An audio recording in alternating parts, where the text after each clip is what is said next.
this is not the first time the global economy is hit by external vulnerabilities or unexpected developments.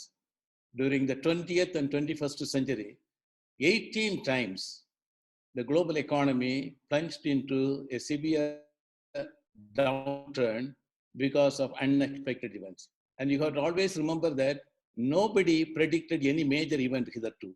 I can challenge that. Nobody, no economist hitherto predict the great depression of 1930s was not predicted by anybody. East Asian financial crisis was not, of course, partly predicted somewhere and not predicted. So nobody predicted anything. And after the event happened, whatever they predicted went wrong. I will tell you, I will give you evidence. So as many economists are saying, it's better not to forecast anything, not to predict anything. Predictions will not address the issues. But this time, the downturn is totally different from other downturns the global economy suffered. This time, a major health problem is triggering economic downturn.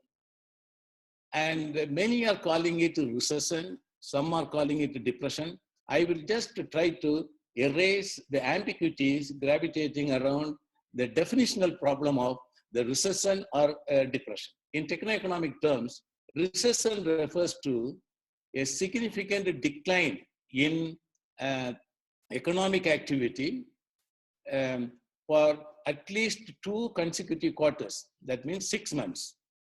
So depression means the declining economic activity, severe decline in economic activity should be prolonged for a few years. Take the example of the Great Depression of 1930s.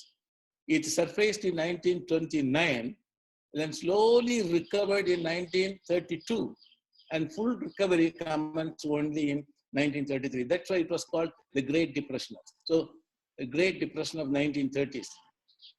So we cannot call it a recession, we cannot call it a depression. So what is the name we can give? I would like to call it the great global economic paralysis. Everything is completely paralyzed. And parts are not working because the cause of the crisis is sickness.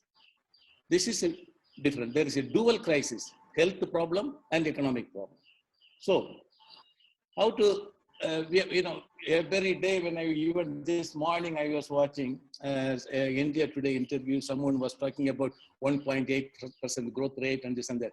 Now, our topic is now, what is the impact of this one on Indian economy? Now, I would like to make sectoral focus, how different sectors are affected. Overall, if you look at the overall picture, because of our low integration with the international economy, in terms of all the parameters, the share of exports in GDP, hardly 11%, very low. Foreign direct investment in GDP, less than 3%. Imports in GDP, around 27, 28. So if you just take the global average of around 45, 50, and compare it to these parameters in India, our level of global integration is very low. So whatever happens across the border will not be transmitted to us immediately. Indian economy never ever suffered any external vulnerability. Whenever it happens, many economists in India used to say, oh, we have demonstrated a high degree of resilience. This is not true. The resilience stems from domestic demand. We have a very strong domestic demand potential across all sectors of manufacturing, from food processing to miscellaneous. 90% of the growth stems from domestic demand. That is why, except high oil price, no other external vulnerability can affect Indian economy. This is a track record we have. So we have to realize that. But this time, it is affecting us. In spite of a dramatic fall in oil price. Many may think, if you listen to any interview by anybody, they will say, oh, oil prices are falling, it is good for developing economy. No, it is not at all good. I would call it a very big oil shock. It was in 1973, the first oil shock took place when the price exceeded $100 per barrel. everybody started predicting a very gloomy picture about the growth prospects for developing countries. In fact, it is only after the first oil shock, many developing countries emerged as newly industrializing countries. And it was after the first oil shock, we actually entered a new era of energy efficiency. We changed the pattern of production and achieved great things in the sphere of industrial energy use. So everything, all good things happened after the crisis. So in spite of a dramatic fall in oil price, and last week it was even negative, the seller gave 37 cents per barrel. It never happened.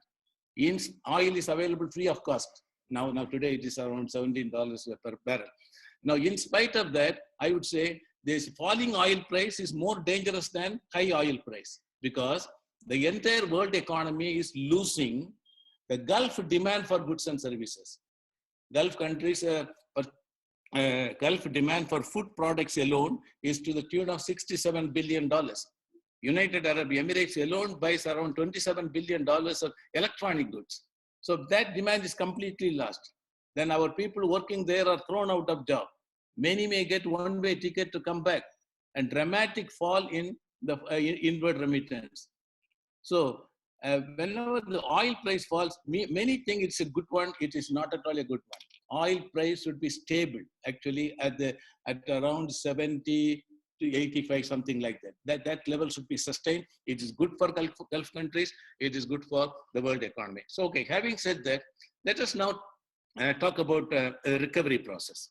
Now here, I would like to draw on the lessons we learned from the way the economies recovered during the previous cyclical downturns, starting with the Great Depression of 1930s. You know that everybody lost the job. 15,000 Americans lost their job within 3 months when the Great Depression of 1930s started.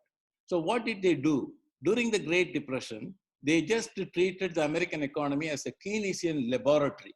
That means John Maynard Keynes, the famous economist, gave the advice, and he asked them to make many policy interventions.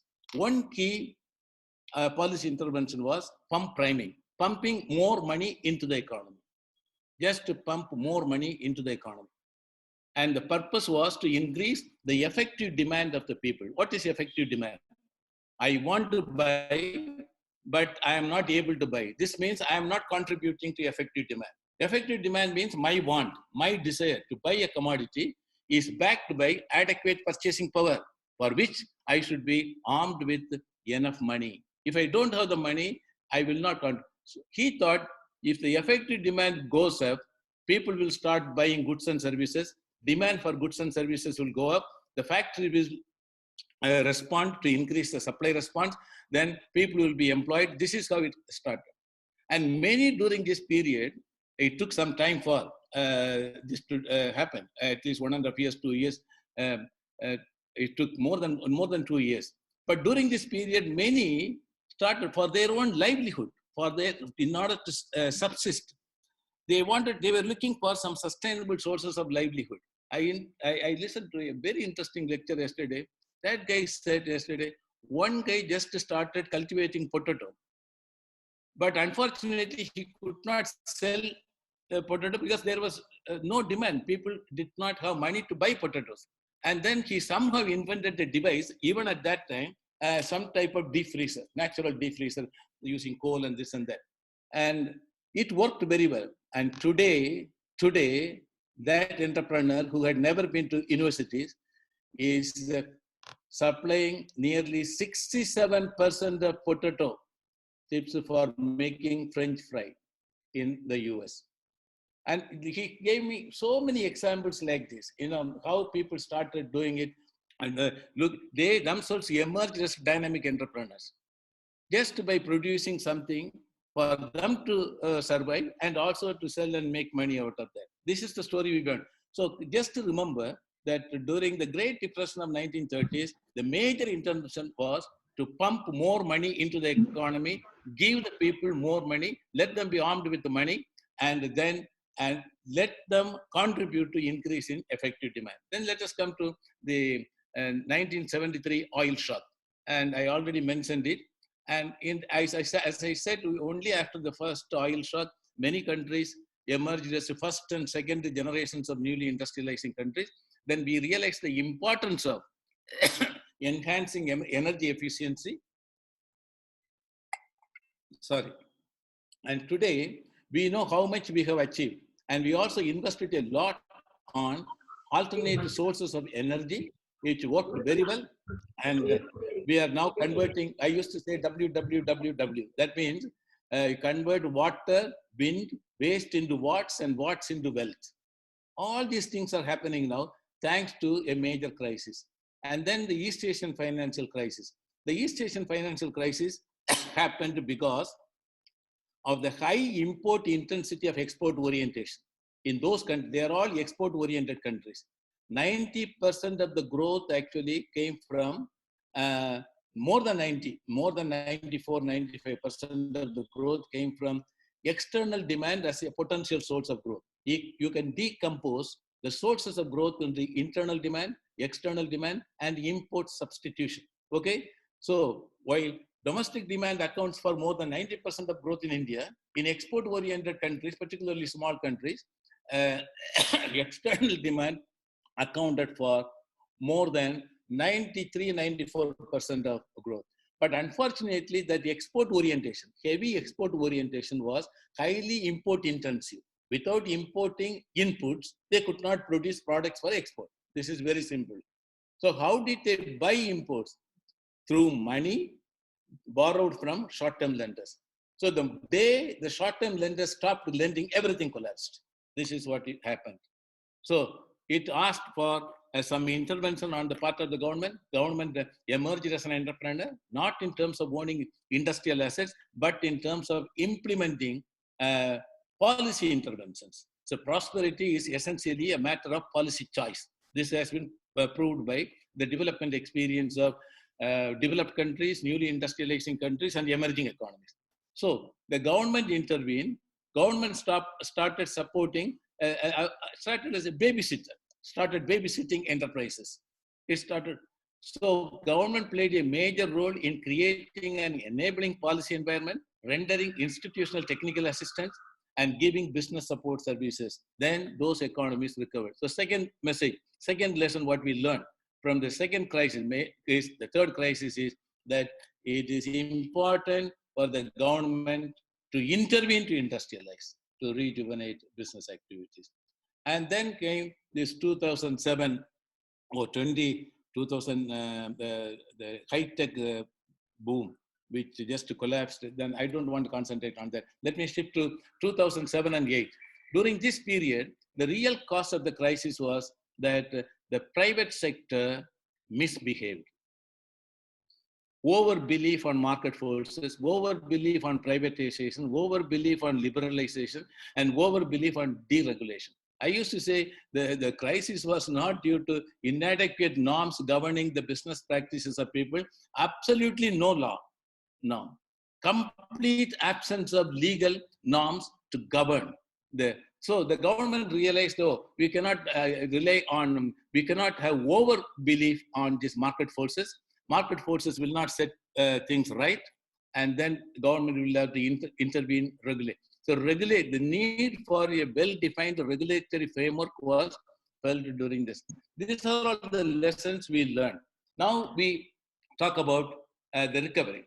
Now the title is post-COVID. I don't know when will the post-COVID era commence, because the cause of the crisis is something very, very different. We don't have the preventive means, we don't have the curative means. So it may be prolonged. Yesterday, you must have listened to the news that 3 lakhs people in India will be infected by mid-May. They say by the end of this month.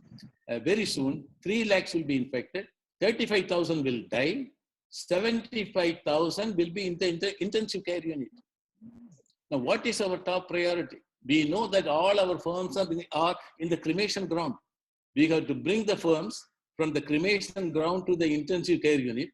And in the intensive care unit, they will all be they're all in business coma. And whenever they recover from coma, they're all asking for vitamin M, not anything else. So what is our top priority? Topmost priority is to save the life. When we talk about saving life as a topmost priority, we should not talk one word about growth rate.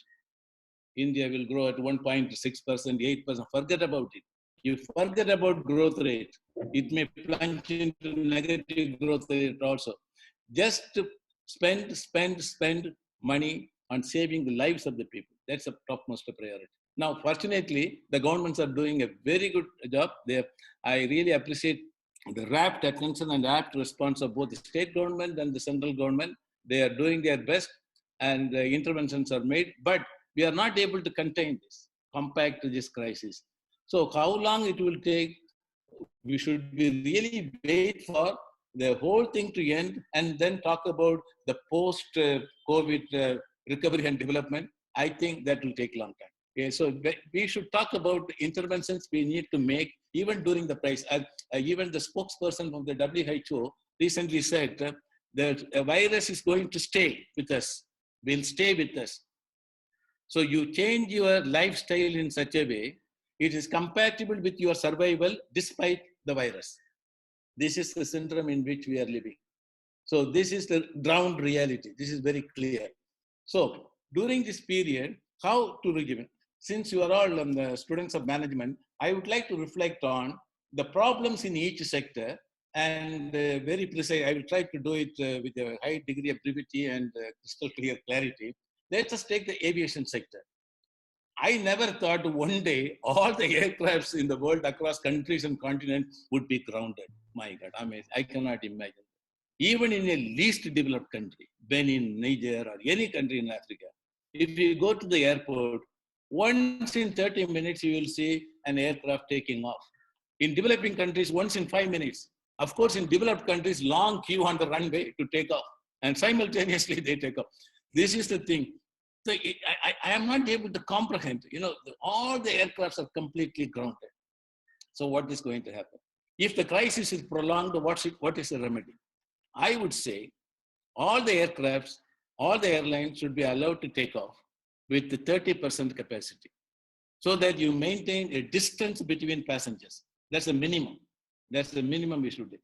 Distance between passengers, and a large part of the cargo segment should be used for transporting essential goods across cities, which is really needed. So this is the solution. You cannot just live without air travel. It's impossible. It is humanly impossible. I know many CEOs who used to fly to London from India to London and here and there for attending their board meetings twice a week. They are now doing it through in the virtual world. And they seem to be very happy, and there seems to be high degree of productivity catch up also. In spite of all these things, I would say airlines should be allowed to fly with at least 30% or maybe 25% capacity, and the large segment of the cargo segment should be used for transporting essential items, because people started starving now. We are seeing it on the TV. Amazing. We cannot allow the situation to be sustained. Next one, food processing. Fortunately, food processing, of course, we know that the supply chain is disturbed and the value chain is completely disturbed. Semi-processing for further processing and further processing for final good. Everything is because we are in a lockdown situation. So, but government gives topmost priority to food industries as an most essential items for meeting the needs of the people. So food industries, my feeling is because of the incentives they are getting from the government, they may be able to survive maybe after when this period is over, maybe 3rd May, I don't know what is going to happen.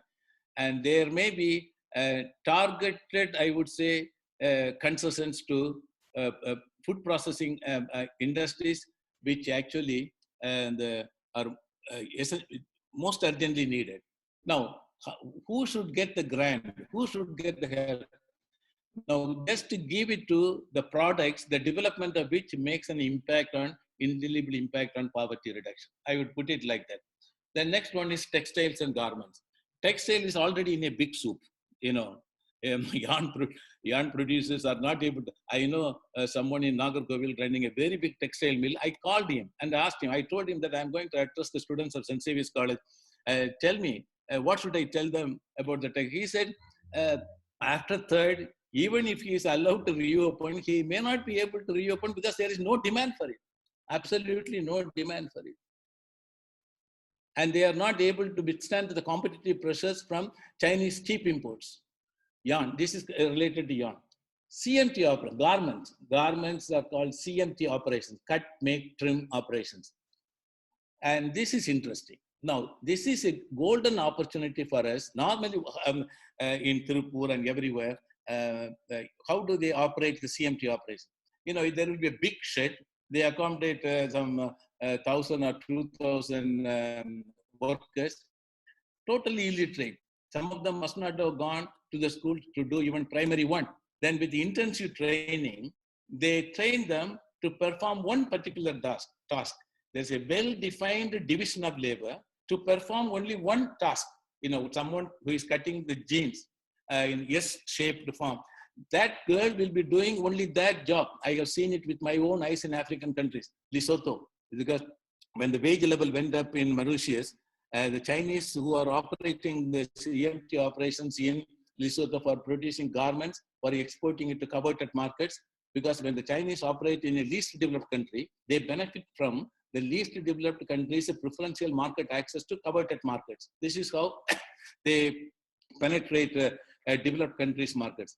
So I have seen it with my eyes. So with the well-defined division of labor, this is now, we are talking a great deal about working from home. CMT operation is a very good example. This can be done from home with little training. And when you make the household sector respond to this, you are really contributing to the what is called neo-industrious revolution. You know, during the pre-industrial revolution, it was the household sector which responded to meet the growing demand for goods and services. So we are going back to neo-industrial revolution. Start video. Start video ma? அது உனக்கு என்ன கலர்ல இருக்கு? அது red கலர்ல slash போட்டு கொடுத்திருக்கான். ஒரு நிமிஷம் இரு. Hello, can I continue? Please proceed, sir. Sorry for the interruption. Yes, I sir, muted. No problem. I will take it as a commercial interlude. Sir, mute பண்ணிருக்கீங்களா? Have you mute all the audio? Yeah, I have done it, but they always have the option of unmuting. So whenever somebody is unmuting, I am always monitoring and trying to mute them. So you can continue, sir. Sorry. By the way, how many more minutes I can take? No, you can speak for another 30 minutes because Zoom very fortunately extended our time. Excellent. Now I will speak for maybe 20 minutes, then 10 minutes question and answer. Is it okay? Sure. I will speak for 20 minutes. Okay, no problem. Okay. So in the case of garments, as I said, the CMT operation should be redeployed to the household sector. Let the people do the work from home. It is easy to do that. At least we do it as a test case in one location. Okay. Then we come to automobiles. According to my assessment, automobile industry is also in deep recession, I would say, or even depression. My feeling is people will be hesitant to use the public transport hereafter. They will not get into crowds, you know. This is going to be the new style of living. And normally upper middle class and rich people own cars. Now hereafter, even the middle class and lower middle class will try to buy cars, at least second-hand cars. Second-hand cars are available in good condition. You know, many people use the cars only for 4 years, 5 years, and then they sell it. And with a coverage of 20,000 kilometers or 30,000 kilometers, and there is a big demand for it. My feeling is there will be a big demand for second-hand cars. And because of that, the car owners will sell the second-hand cars and go for new cars. I think the demand for automobiles will be revived. This is what I think. It may happen, may not. And pharmaceuticals, see, 70% of pharmaceutical products are based on inputs, and that creates another problem. 70% based on mainly Chinese inputs. So then let me go to construction industry. Construction industry, to be very honest, my practical knowledge tells me that it came as a blessing to the property developers who never deliver what they promise. At least in Kerala, where I purchased a villa, I tell you, I know most of the companies are doing the same. They inflate the minds of the buyers with the false, exaggerated imagination of the environment they are going to create in a complex, and people buy the villas and apartments, and eventually not even 60% of what they promise is delivered over a period of 15 years, 20 years. So most of them file cases with the real estate regulatory authority, and this is a blessing. Now, my own the property developer, now he is very freely at ease because he's putting the blame on Corona. He says because of Corona, nothing can be done. So he is waiting for. This is the case. This is the reality. But the property market is also constrained by the fact that the real estate developers purchase land by paying huge price, which they are not going to recover now. And then there may be a change in the pattern of demand for this one. Instead of preferring a flat, people may prefer independent villas. These are all the trends which are going to happen in the construction industry. Retail business, I would like to make a reference to what Mr. Mukesh Ambani announced yesterday, GeoMart. I think that will make a major breakthrough in real estate because networking is a potential source of growth today. So this will facilitate that. And I think everything will happen in the virtual world, even in a small village. I strongly believe in that. And then IT industry. Now, very interesting thing. The moment the crisis, actually even before the crisis, many persons working for the IT companies were working from home. You know, around 10% were working from home. Now, when it came, then they said, come on, most of them were ordered to work from home. This is not on voluntary basis. They are conditioned to do that, you know, and very conflicting reports are emerging. According to one report, 99.2% of the workers are not fit for remote working. Shocking, very, very shocking. The reasons, they are reluctant to learn new things. And number two, a lack of communication skills. I don't know. I really wonder whether it is true or not. I hope it is not right. And okay, when the situation becomes normal, what will happen? Will they go back or will they work? Even now, they say 20% of the workers should be doing the work in the office. So only 80%, even in the IT industry, 80% are allowed to work from home. Then tourism is severely affected. I would apply the same policy because all the lodges and hotels remain idle and it is causing a lot of problems, including unemployment for the people who are employed there. Now, even in the hotels, and I would say they may be allowed to operate at 30% or 25% to 30% of the capacity. I think that policy should be followed. This is what, and then education and skill. This is the major thing. I already said it in many meetings. Our institutions prepare students only for entry into a job, not for job. On day one, they are not at all operational. Our functional literacy rate is definitely low, very, very low. Only after having undergone 6 months of training with any company, they are valid for the job. This is a very, very, very bad situation. I argue the case for appointing the innovation chair position in each autonomous college and each university, autonomous university, deemed universities and autonomous colleges. And that guy should be paid by the government. And the main guy sitting on the chair, the person sitting on the chair, is to constantly monitor the changing pattern of demand for skills and the pattern of education, even in the institutions, and try to dovetail both. So if you are conditioned to change the syllabus every year to make your pattern of education totally consistent with the rapidly changing pattern of demand for skills, do that. Otherwise, many will be thrown out of job. And the new employment aspirants who are coming out of colleges and universities, I think they will remain in the state of joblessness for a long time. Absolutely no. So the only option is to emerge as dynamic entrepreneurs, knowledge and technology-based dynamic entrepreneurs. This is for the white collar job. And for the blue collar, somehow they have to get into some activity. They can emerge as sole traders. No, many are minting money like that. So we should have the policy environment and institutions to create, to make, I would put it like job seekers, job makers. This is the thing. And then this, how to do this medium, small enterprises and micro enterprises. See, when I studied economics in St. Xavier's College and St. Joseph's College, my teachers told me that there are 4 factors of production: land, labor, capital, and organization. But today, there are new factors of production.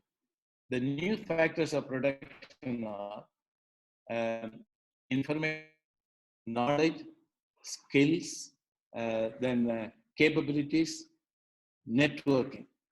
These are all the new factors of production. So the industrialization or business activities are triggered by information, knowledge, technology. And technology means actually many are now going for new technological marvels. You must have heard a lot about the disruptive technologies. They are going to rule the entire world. And disruptive technologies are actually taking us to the virtual world. What is going to happen in the near future is open innovation and value creation network in the virtual world. I repeat again, once again. In the near future, we all will be exposed to open innovation and value creation network in the virtual world. If you have the enhanced adaptive capabilities and skills to use the modern technology and to commercialize new knowledge, you can participate effectively. So to wind up, the normal situation is not going to come in the very near future. And if at all it comes, if it ends, after the end of this episode, which is like almost like a mega serial, TV serial, there will be a new normal. In the new normal, what will happen? Our style of living will be different. The mode of working will be different. The pattern of production will be different. Pattern of marketing will be different. And we have to be prepared for that. Let us face, I would say, the worst now and hope for the best in the near future. Thank you. Okay, Father, I am through. Maybe it can be open for question and answer. Patterson, do you hear me? Yes, yes, Father. Yes, sir, we hear you. Okay. Now, those who want to ask questions, it will be nice if you can raise your hands so that we can allow each one of you to ask questions. Otherwise, it will be chaotic. So if you are interested in asking a question, please raise your hand. Please raise your hand using that option available. Okay, so now I think somebody is interested. They've raised a hand. His name is Galaxy on next. So, sir, you can unmute and you can ask your question, sir.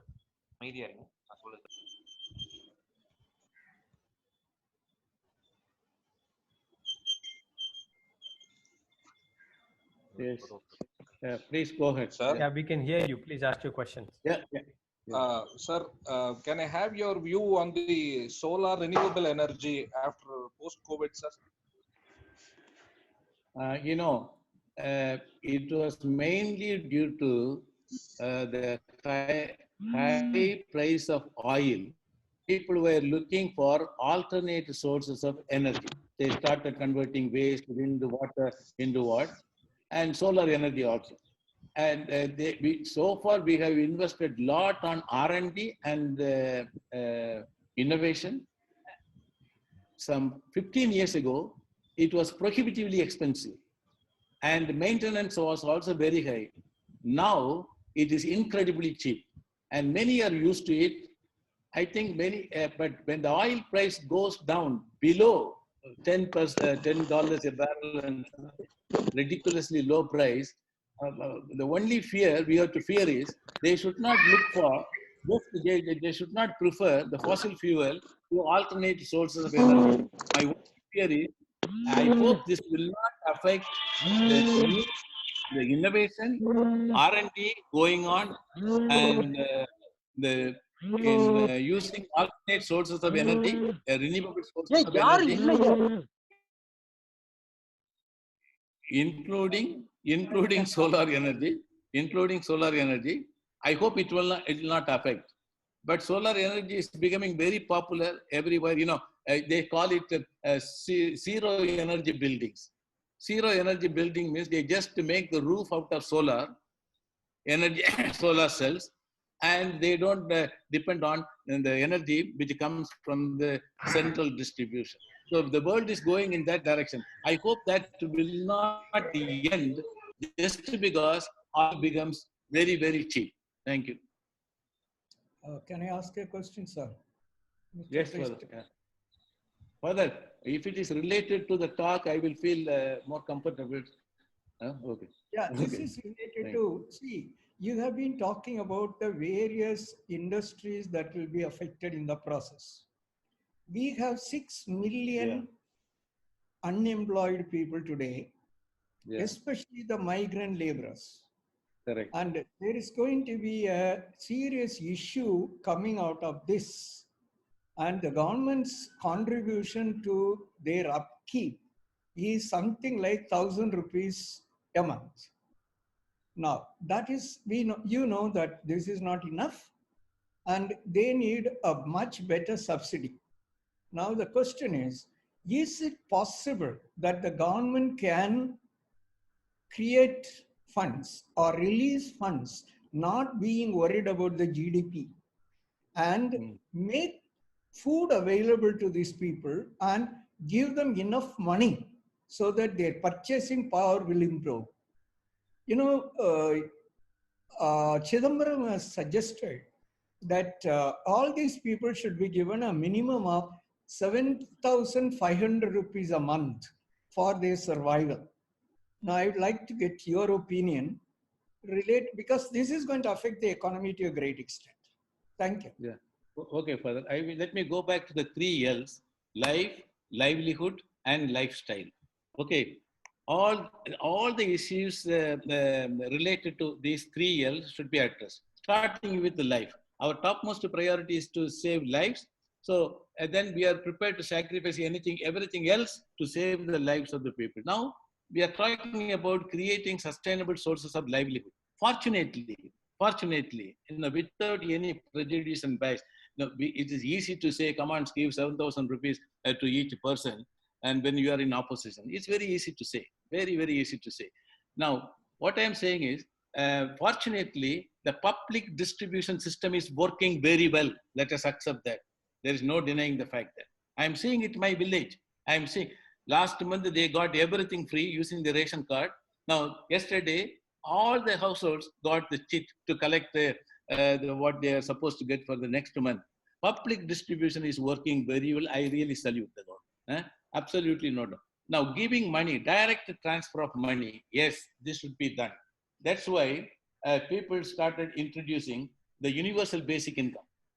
What is the experience of universal basic income in many countries? Even in developed countries, they just calculated the minimum amount needed, and they said, let us just transfer, make a direct transfer of this universal basic income, money to their account, direct transfer. It is unconditional transfer.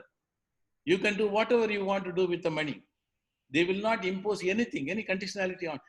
And many countries practice, they abandoned it. Finland was doing very well, it abandoned it. Everywhere I could see that. And even in some Gulf countries, they started, they abandoned it. I don't know why. Maybe they thought it is not sustainable. It will be sustainable. I would try to say, you just give the money. You introduce, why 7,500? Give them 10,000 rupees per month. And tell them, if they prove that part of the money is used for engaging themselves in productive activities or service-related activities to create an additional source of income, give them some incentive. They have to be empowered in the development process. Of course, I would say a universal basic income should be immediately implemented. All these guys, 6 million people you are talking about, should get 10,000 rupees per month for a period of 6 months or 6 months. If it is prolonged for 12 months, yes, prolong that. That's a minimum we should do. Everybody argues that. But, poverty cannot be alleviated by charity. Poverty can be alleviated only by wealth creation. And wealth creation comes from productivity growth. That comes from engaging people in productive activities. So you have to go beyond the monetary threshold of the charity, what we give in terms of minimum they need for survival. Thank you. It appears you don't agree with me. From the non-verbal clue, I could see that. No, not like that. I am just listening to you. I will discuss with you later over the phone. Okay. Yes, brother. Thank you. Thank you, brother. Thank you very much for whatever you have been speaking. Very enlightening for our students and us. Thank you. Thank you, brother. Anybody else who wants to ask questions? You are now. If nobody asks, Vaikant Patterson, you can ask him. Why not? No, we'll wait for others. I will ask my final question.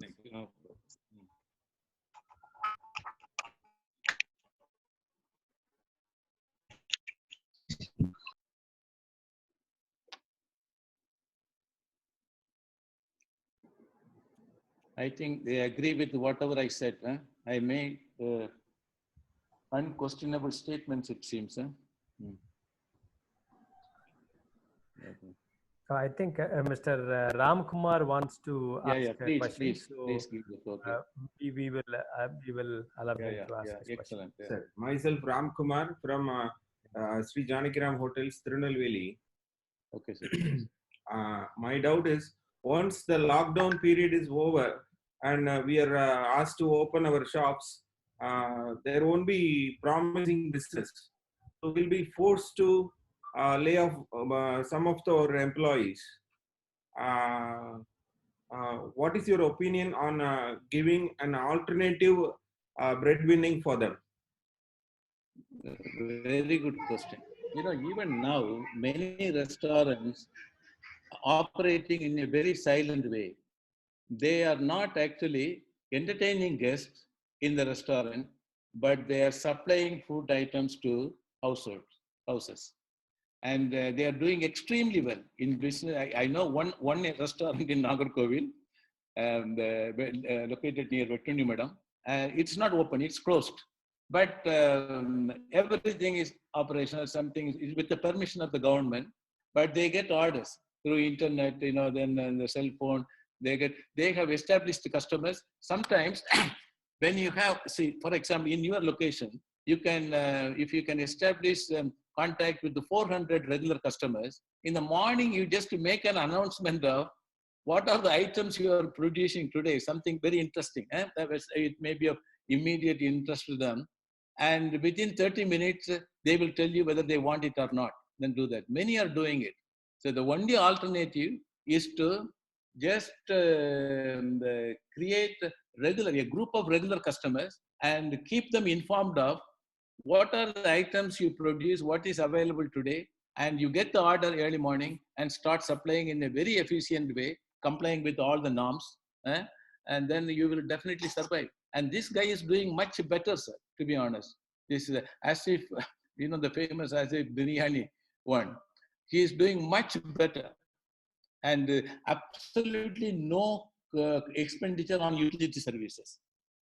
And he saves a lot of money, dramatic reduction in the cost, and he's just employing some boys and girls to deliver it, and they get a special pass to go and deliver this item, working very well. Every day is fully engaged.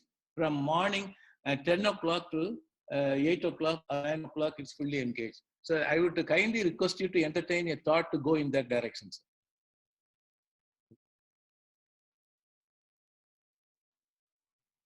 Thank you, sir. Any other question? Yeah. I hope you will start tomorrow. The most important thing is to create a group of your own customers, regular customers. That's very important. So I know one guy in Vienna. He is actually selling something, a fish, and he calls it today's catch. Somehow he is getting it from different parts of the world. And early morning, around 8 o'clock, he sends WhatsApp messages to all the 300 customers, varieties of fish available today. Immediately they order, okay, I want 10 kilos of this, 5 kilos of this and that. By 1 o'clock, the business is, everything is sold out. So you have to go in that direction. Okay, thank you. Next one. Let me ask my question. Please. I was waiting for that. There has been a lot of people moving back to their rural areas, not just migrants, but also a lot of people who felt safer to be in the rural areas. They all moved from Chennai and Bangalore and Bombay and cities like that. Now, once normalcy is coming, maybe not fully, but in phased manner as normalcy is coming, should governments do something to try and see if they can retain them wherever they are and probably initiate entrepreneurial or some activity which can rather keep them there rather than send them back to these congested cities? What would be your opinion? That trend is really evolving. Take your own case, you were getting a coveted salary in Bangalore, and you responded to the call from your own land. You went there and you emerged as a very successful, dynamic entrepreneur. Like that, many are moving. I know that many, there are so many plateausans moving from the cities to the villages. And because of the value system, now there is no difference between village and city because everything is available in the village. Thanks to the technological marvels, you can have access to anybody. The one guy living in Lagos is manufacturing a rubber-based non-automotive component for aircraft, exporting it. So this is happening now. Now, when they come back to this world, it is important to get them empowered in product-specific opportunities. Like your case, you concentrated on Murunga and you emerged as a very successful entrepreneur. There are so many products. If people come and settle down in coastal areas, in some coastal areas, the seaweeds are not collected. The seaweed is being sold at the international market like hotcake. You know that. Chinese agents will come and grab it. And you don't have to even wash it. Not even a single value addition on your part. You just collect it and give it to them. You don't even wash it using the seawater. This is what is happening. Because I have seen it with my own eyes in African countries. People just go and grab, collect it. When the high waves recede, they find a lot of seaweed with a lot of sand content. Chinese agents come and collect it and just to say, export it to China. There it is being processed and they make a huge margin of 1,500%. This is what they say. Like this, there are so many products. You have to identify that. I would say the starting point for rendering help to people like this is to prepare an inventory of the modern industrial applications of locally available resources. Now, the programmatic accent is to move from global to local. This is what is happening now. And they say at the local level, you see to it that you are self-sufficient. You try to create your own sustainable sources of livelihood. This is what they say. So an inventory of the modern industrial industrial applications of locally available resources in a particular area. I can give you one example. In Lesotho, they have a very peculiar type of sand, out of which they make very different types of bricks, and it has a yellow color. Naturally, it looks yellow. You don't have to paint it. Okay. Then they have the resource for making tinted glasses. At one point, the government said, hereafter, all the new houses should be made of this stone, this brick, and the tinted glasses made of it. You look at it, each house looks like an elegant villa. It's so nice to look at that, tinted glasses and the yellow bricks, amazing. And that made a breakthrough in making optimal use of the locally available material. Like that, the starting point for the government is to prepare an inventory of the modern industrial applications of locally available resources in each district. Let me concentrate on district at the district level, and then identify viable avenues of these stakeholders, the aspirants wants to do who really want to do something in the local place, and then viable avenues of reducing their dispute, the frontiers of best practice in processing, designing, and marketing of these products. And for that, I would say, initially, this if someone systematically proves that his project concept can enable him to emerge as a dynamic entrepreneur, you can appoint a committee to review that and re-review that. You do whatever you want to do. If you are convinced, professionally convinced, yes, this guy can emerge as a global player, give him a grant, not loan. Give him one-time grant. This is what Singapore did. Whenever the Singaporean dynamic entrepreneurs approach the government with a new idea, innovative idea, novel idea, and then when the review committee was totally convinced, oh, this guy can emerge as major global player, then they gave that guy grant, one-time grant, and not loan. And this is the help they need. And then after having given the grant, establish a monitoring mechanism to monitor how this guy is performing. If he does very well, give him a loan at a low interest rate and this and that. So as I said, that government has to emerge as an entrepreneur, not in terms of owning industrial assets, but in terms of rekindling new and dynamic sources of growth. Okay. Thank you, sir. I think that was a very good reply. Just one follow-up question. Rajalakshmi has posted a question. Okay. Yeah, madam, please read it out so that sir can try. Ma'am? Yeah. No, she was asking that making it private organized, working with the private organizations, whether it is good or any corporate, or whether to start up their own business for future. Which one will work? That's the question she asked, it seems. Whether to start with the own business or whether to think to the organization post-COVID. To be honest, collective response to withstand the competitive pressures for efficiency gains is the new industrial theology. Collaborate to compete. Collaborate to compete is the new one. It is important to network with others and start something. And I don't know why someone wants to start something. If I entertain and start something, I will check with my own friends who are very competent. It's already happening now. In fact, Patterson is part of the exercise. We are getting into something very interesting. We are checking with our friends. Even yesterday, I called a friend of mine. I am interested in, will you be in? He immediately introduced another guy. And it is, it is going, I am being encouraged by the type of support I get. And the new approach is to collaborate with others, network with others to survive in an internationally competitive environment.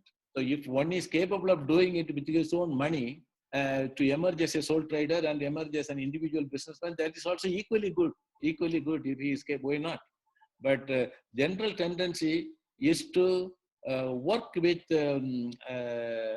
relevant persons related to that particular product. Yeah. Every day I call my friends in Chennai and Coimbatore, everywhere I check with them. Yeah. I know somebody, I will give you one example, madam. And the other day somebody told me that Australia has invented a machine which can convert the banana trunk into paper. And that paper, thick paper, can be used for making bags to be used by supermarkets. My God, if you can do that, you are really capturing a niche market. You know the demand for such a thing. And the paper bags are very strong. You know that they're very strong. Sometimes I have seen it in Austria, in developed countries. If you go to the UN commissary, they give you everything in paper bag. I used to wonder, even 15 kilos you can put and carry. It will not break into pieces. So immediately I contacted a friend of mine. I asked him, and he said, Tamil, because when I was recently in Sydney, the Tamil and the Association of Manufacturers invited me, Chamber of Commerce, Tamil Chamber of Commerce in Sydney, they invited me. I shared with them many ideas. So I called a guy. He said, I was told by somebody only Australia is the only country which has this machine. I may not buy a new one. Is there any second-hand machine which I can buy? But so that I can get it at incredibly. Then immediately that guy, he would like to look for that. And if it happens, I explained the whole thing, converting banana trunk. And what is happening in Kanyakumari district and here in Tirunelveli district, in Panagudi and all these places, what I see, they burn it. It's a crime. It's a crime. It's a potential source of wealth creation. Then that guy said he will be most willing to join with some capital investment on his part. So this is how I would kindly request all the investment aspirants and the new aspirants who want to emerge as entrepreneurs to do some type of networking. Check with, kindly hold on, and I will just turn the radio off. Kumari FM. I will just turn it off.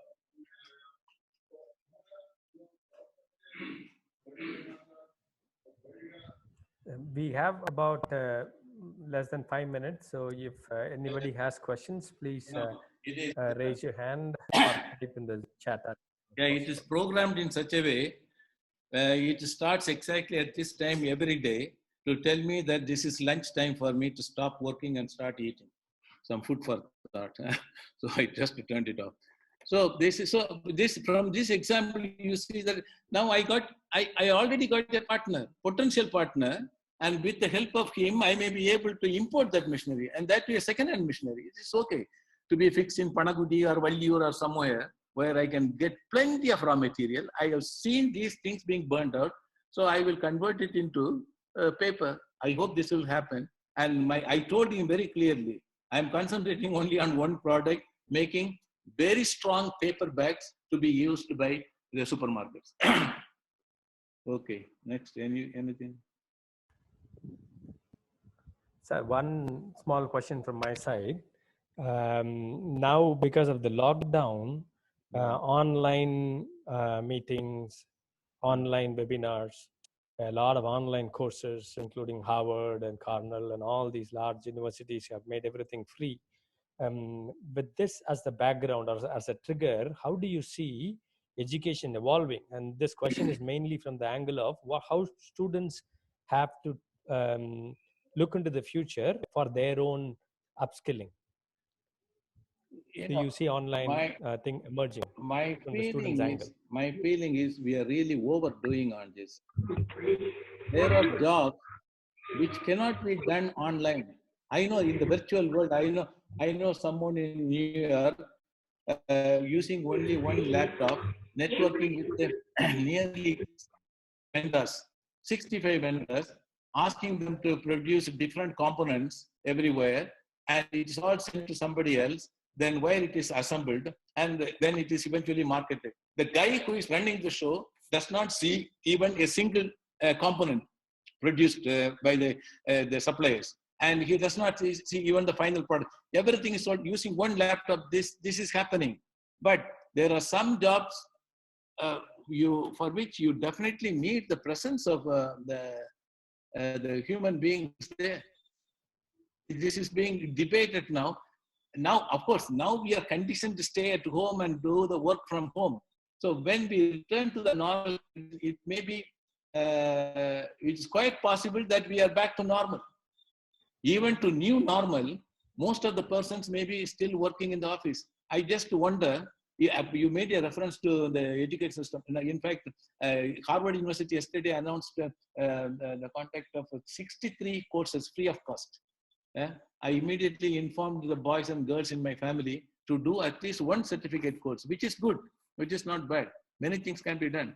But I think we are going, I would use the phrase, there is an exaggerated imagination about the whole thing. We really don't know whether everything can be, or 90% of the work can be done online, sitting at home.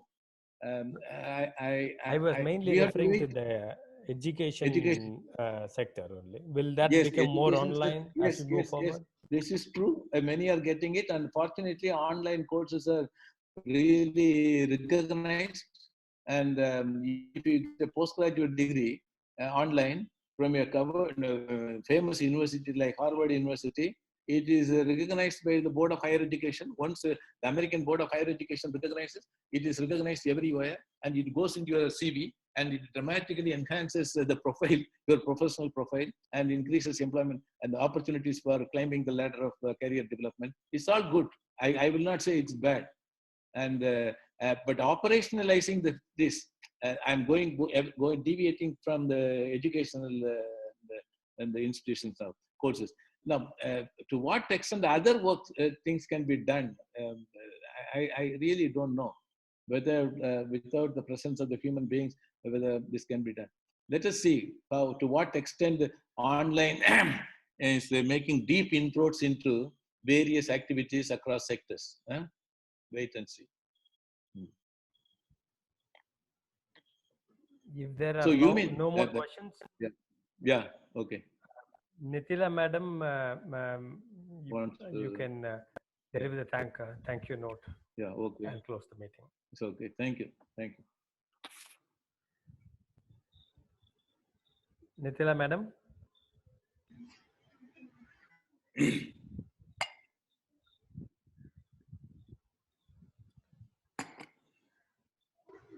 Now that Dr. Nitila is not coming, unmuting, I just want to thank. Yeah, I have unmuted. Okay, you go ahead then. Thank you. Yes, Father.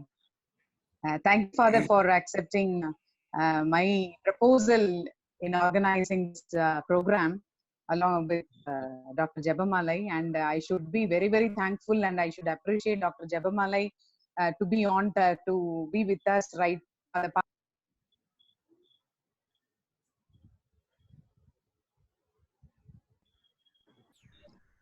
the Mr. Peterson, can you say a few words? Sir, I would like to thank you. I think this is already the second or third Zoom meeting I'm attending, and each one of them has been enriching.